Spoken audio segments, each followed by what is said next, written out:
The first 2 episodes of The Boys Season 5 just changed everything. And I'm not exaggerating. Characters are getting completely different endings. The story is way darker than the comics. And some moments go further than anything we've ever seen before. But here's the crazy part. Some of the biggest scenes in the show, they never even happened in the comics. So today, we're breaking down the biggest differences between the comics and Season 5 Episodes 1 and 2. And trust me, some of these changes are actually insane. Let's start with something that immediately sets the tone. Butcher and his father. Now, if you watch that scene, you already know.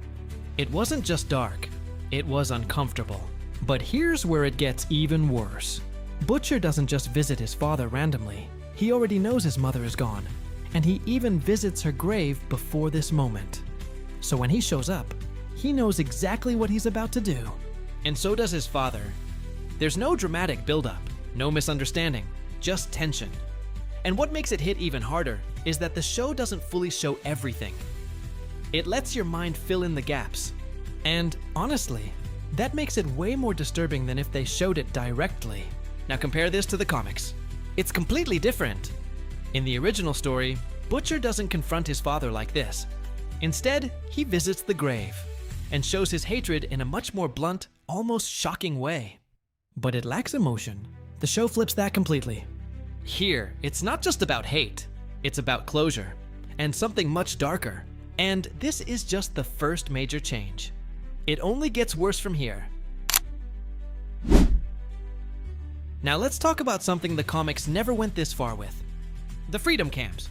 Yeah, this is where the show gets really uncomfortable.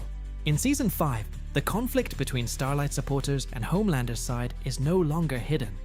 It's public and dangerous. People are being captured, held, and controlled. But here's the twist. These camps are presented as something positive, freedom. But in reality, they are anything but that.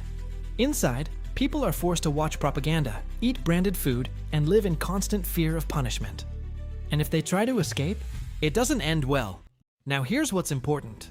None of this exists in the comics. The original story kept things more behind the scenes. Secret deals, quiet manipulation. The show? It puts everything out in the open. And that makes it way more terrifying, because it feels real.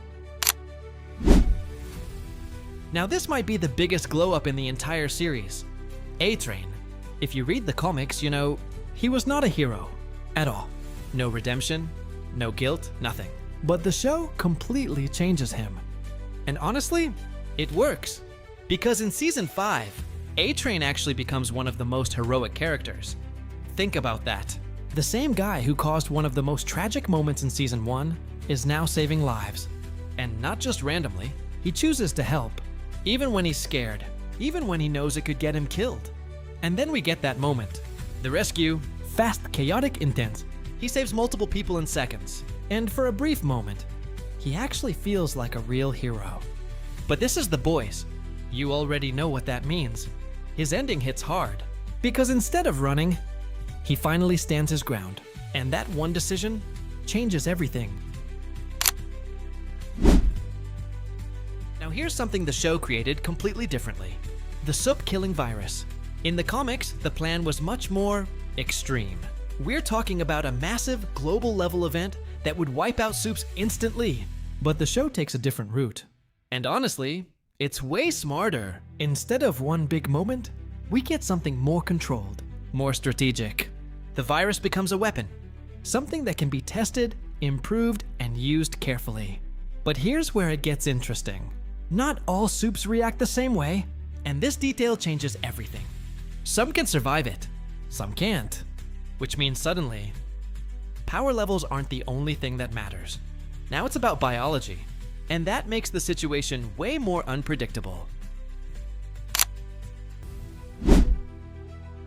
This one is actually kind of disappointing. If you know the comics, Love Sausage was very different. He wasn't just comic relief. He was actually a decent character, a real ally. But the show completely changes him. Now he's more of a villain, used for shock, humor, and uncomfortable moments. And while some scenes are entertaining, it removes the depth he originally had. And honestly, this is one of the few changes that might be worse than the comics. Now this is subtle, but very important. During one of the public speeches, something strange happens. Homelander reacts. Not physically, mentally. He hears something. A voice. And this could completely change how we understand his character. Because it suggests something deeper. Something connected to his past. His upbringing. Maybe even his mother. In the comics, Homelander is more straightforward. But the show? It adds layers. And those layers make him way more unpredictable. At first, OFather doesn't look like a threat.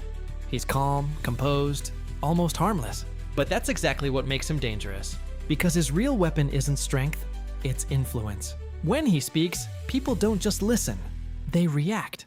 His voice has a way of pulling emotions, shaping beliefs, and controlling how crowds think and feel. And in a world already divided, that kind of power is terrifying. In the comics, he's barely important. Just another minor character. But the show turns him into something much bigger. A public figure, a voice of authority, and a key part of the system supporting Homelander. He doesn't need to fight battles himself. He wins them before they even begin, just by controlling the narrative. And honestly, that makes him one of the most dangerous characters in the entire story. This is one of the most brutal changes from the comics. In the original story, teenage kicks are the ones who attack first. The boys are reacting, trying to survive. But in the show, it's completely flipped. The boys go on the offensive.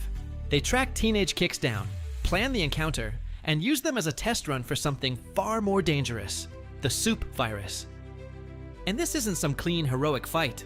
It's messy, fast, and honestly hard to watch. One by one, the team starts breaking down. Their powers don't matter. Strength doesn't save them. The virus hits and it spreads quickly.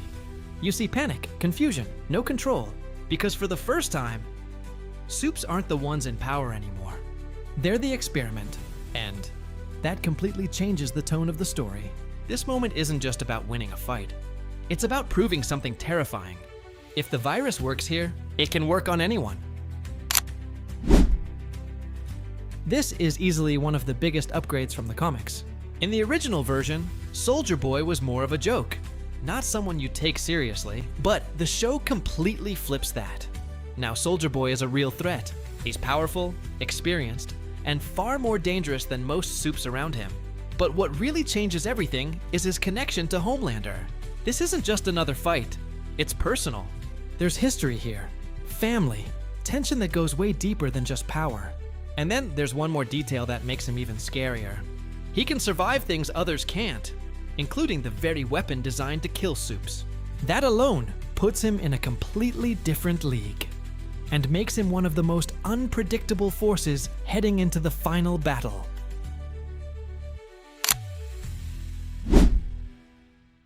In the comics, Ashley doesn't even exist in this role.